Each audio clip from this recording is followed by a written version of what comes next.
Hola, bienvenidos a mi canal Aprendemos de Todo.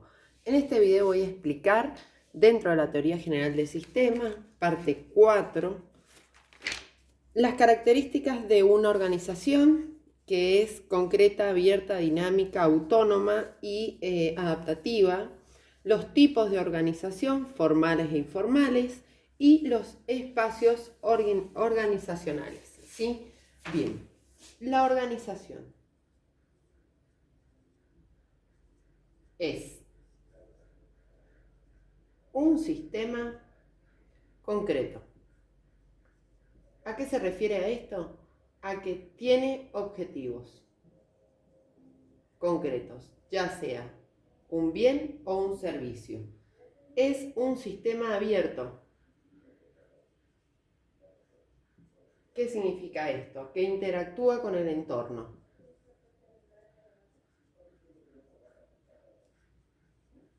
En el video anterior expliqué los input y los output. Esa es la interacción a la que se refiere cuando dice sistema abierto, lo que ingresa y lo que sale de la organización o sistema.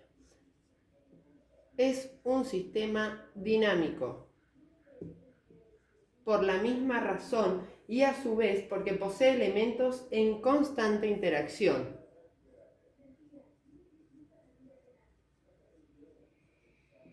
En constante interacción, ya sea interna o externa. Y es un sistema autónomo.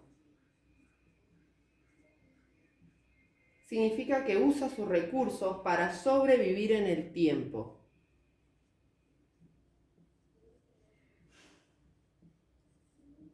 Para sobrevivir.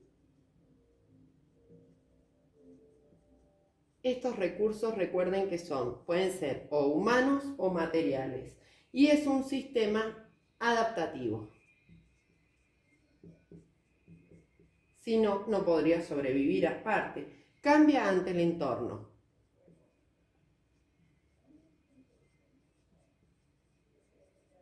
Y ante las necesidades que van surgiendo, ya sea si es un bien o un servicio, ¿sí? Bien, vamos a seguir ahora por los tipos de organización. Si me dan un segundo.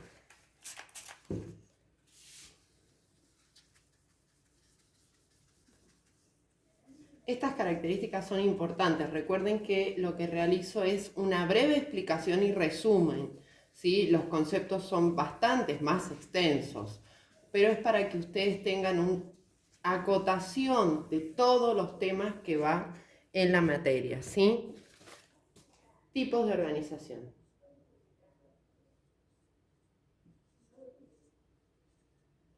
Y los tipos pueden ser formales, es decir, distribuyen las actividades o distribución de actividades. Cada persona sabe qué debe hacer dentro de la institución o organización, ¿sí? No es al azar. Bien. Poseen responsabilidades.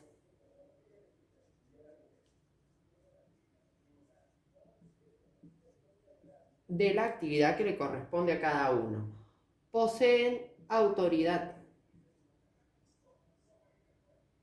Y por último, poseen un líder marcado, ¿sí? Y las informales, todo lo contrario. No hay distribución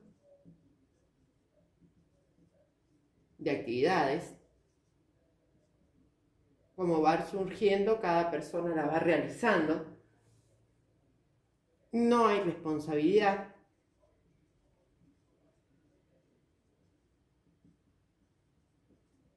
No hay autoridad.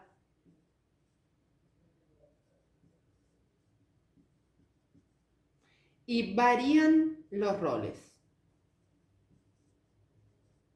O sea, no hay un encargado de cada actividad. O sea que puede también variar el líder de esa organización. Bien, vamos ahora a ver los espacios. Hay dos tipos de espacios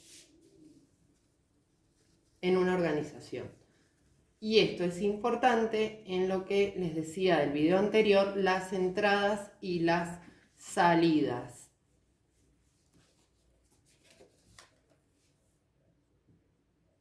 ¿Qué es el espacio organizacional?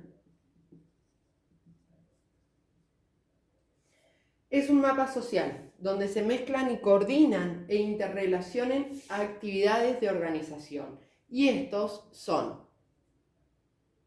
el espacio físico interno, que es dentro, por ejemplo, una empresa, dentro de esa empresa, todo ese espacio, todas esas interacciones van a entrar en el espacio físico interno. Y luego tenemos el espacio físico externo, que es también muy importante para estas interrelaciones, que puede ser, por ejemplo, un barrio. Ambas ejercen influencia en el desarrollo del espacio organizacional. Bien, en el video número 5, ¿sí? La parte 5, voy a tomar la organización y su contexto, donde vamos a ver contexto social, político, cultural, geográfico, etc. Y vamos a ver detenidamente la cultura organizacional. Bien, espero que les haya servido. Si te sirvió, compartí, regálame un me gusta y suscríbete. Gracias.